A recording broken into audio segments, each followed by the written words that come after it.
राहु केतु का असली तांडव शुरू हो चुका है।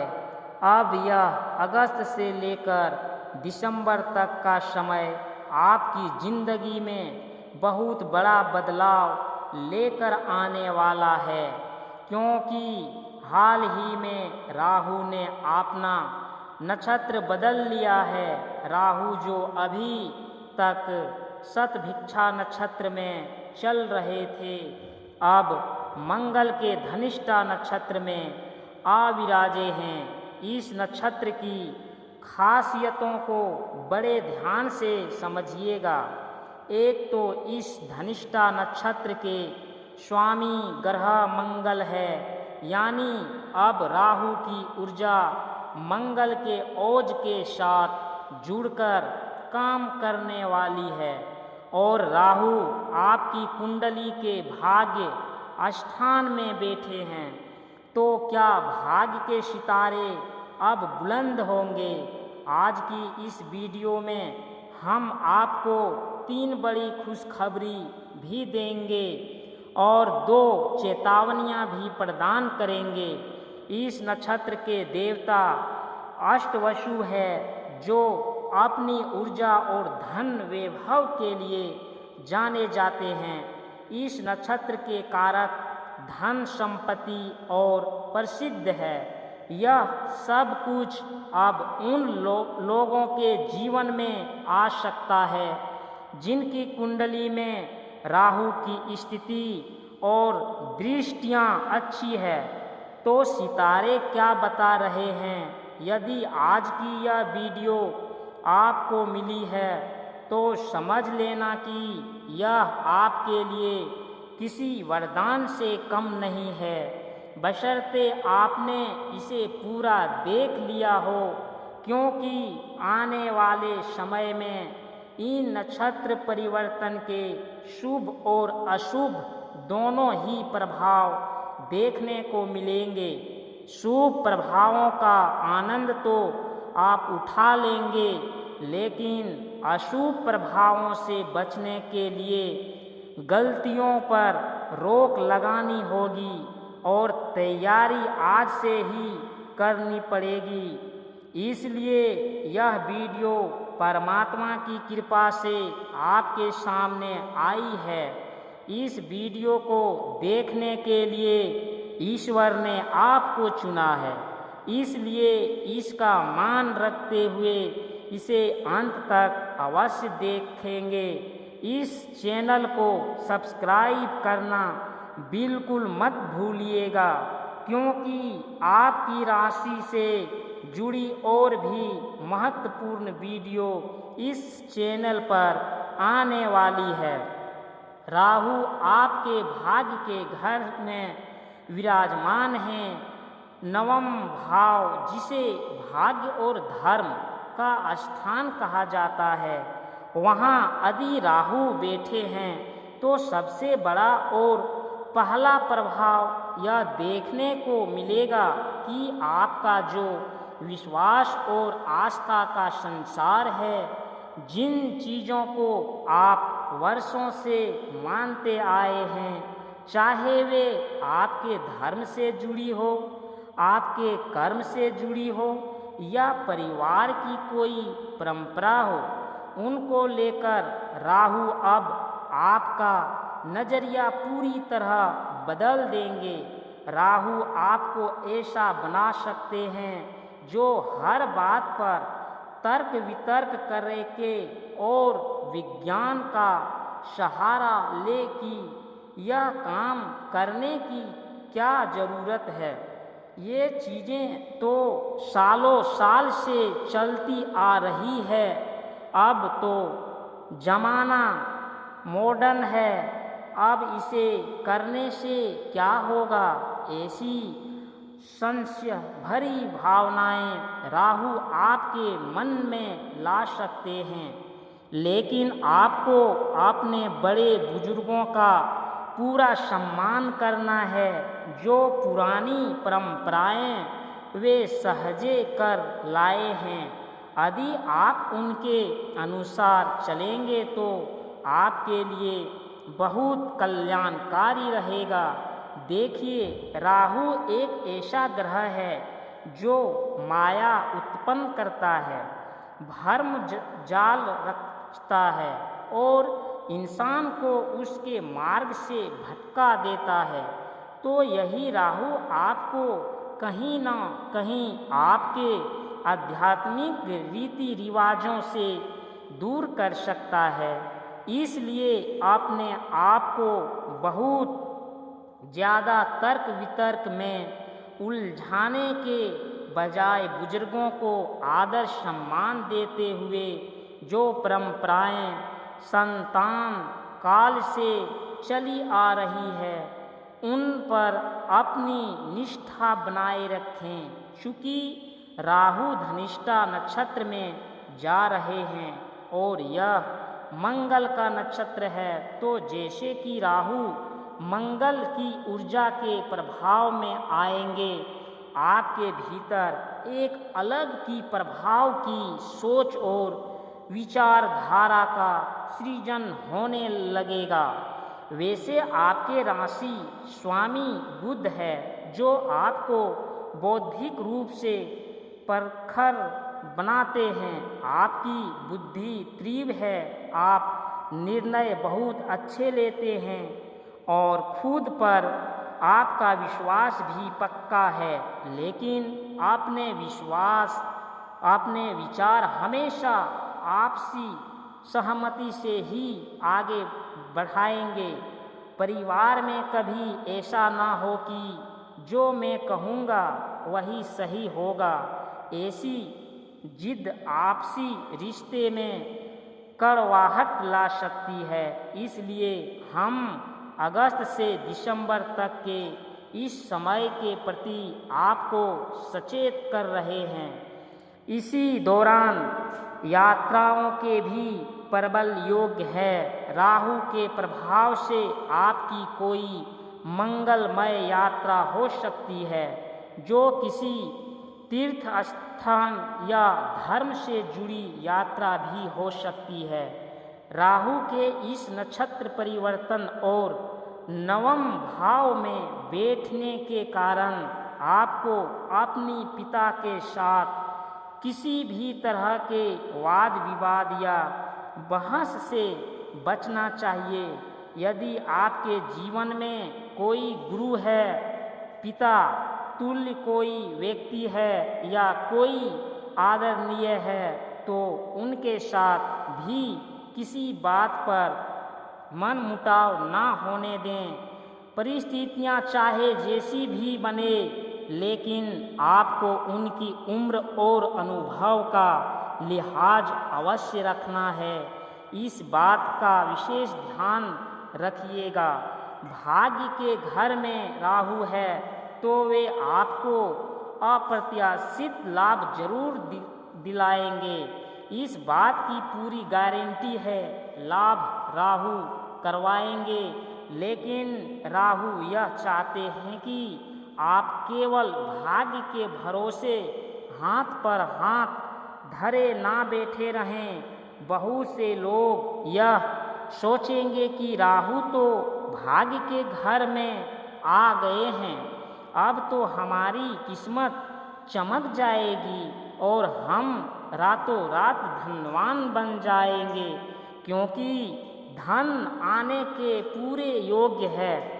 लेकिन राहु आपसे यह चाहते हैं कि आप सिर्फ भाग्य के भरोसे ना बैठकर अपनी मेहनत को अपना हथियार बनाएं, निरंतर आगे बढ़ते रहें और अपना कर्म पूरी निष्ठा से करते रहें। सब्र का फल हमेशा मीठा होता है और भगवान के घर में देर है, अंधेर नहीं। बस यही भाव रखकर अपनी ड्यूटी निभाते रहें और अपने कर्म करते रहें। आगे राहु की कृपा से अगस्त से दिसंबर के बीच आपको बहुत कुछ प्राप्त होने वाला है।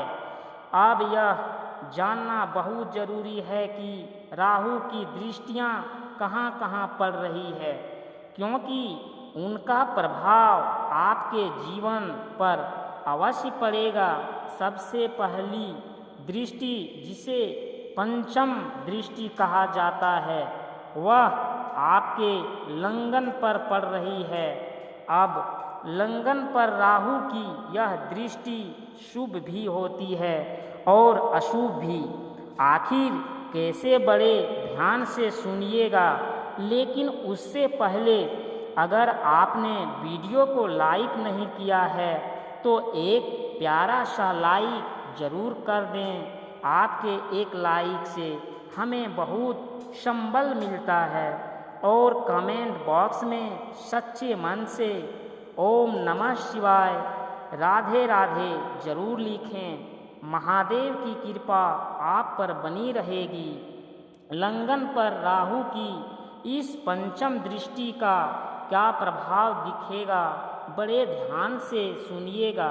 आपकी पर्सनैलिटी में एक गजब का आकर्षण पैदा होगा। लोग आपकी तरफ खींचे चले आएंगे, आपसे जुड़ना और बात करना पसंद करेंगे, क्योंकि जब राहु देते हैं तो छप्पर फाड़ कर देते हैं। लेकिन चूंकि यह दृष्टि लग्न पर है, जो हमारे शरीर का भाव है, तो इस दौरान आपको सिर दर्द या हल्का तनाव रह सकता है। यह किसी बात की ज़्यादा चिंता करने से, कम सोने या रात को जागने की वजह से हो सकता है। काम का अत्यधिक बोझ लेने से भी सिर दर्द या थकान महसूस हो सकती है। इसलिए वर्कआउट करते समय और सीढ़ियाँ चढ़ते उतरते समय थोड़ा संभल कर चलें। साथ ही इस अगस्त से दिसंबर के बीच आपके साथ कोई बड़ा ब्रांड जुड़ सकता है, या आप खुद अपनी कोई नई पहचान या ब्रांड बना सकते हैं। इसके भी पूरे योग बन रहे हैं। अगली दृष्टि, जिसे सातवीं दृष्टि कहा जाता है, वह आपके तीसरे भाव पर पड़ रही है। तीसरे घर पर राहु की दृष्टि है और वहाँ केतु भी विराजमान हैं, जिन्होंने मघा नक्षत्र के दूसरे चरण में प्रवेश किया है। तो राहु और केतु दोनों ही अपनी ऊर्जा का प्रभाव दिखा रहे हैं। राहु की इस सातवीं दृष्टि का क्या फल मिलेगा, इसे बड़े ध्यान से सुनिए और समझिएगा। यह आपके जीवन में एक बहुत बड़ा बदलाव लाने वाली है। आप देखेंगे कि आपके अंदर छिपी हुई स्किल्स, कौशल बाहर आ रही है, चाहे वह किसी भी क्षेत्र से जुड़ी हो सकता है।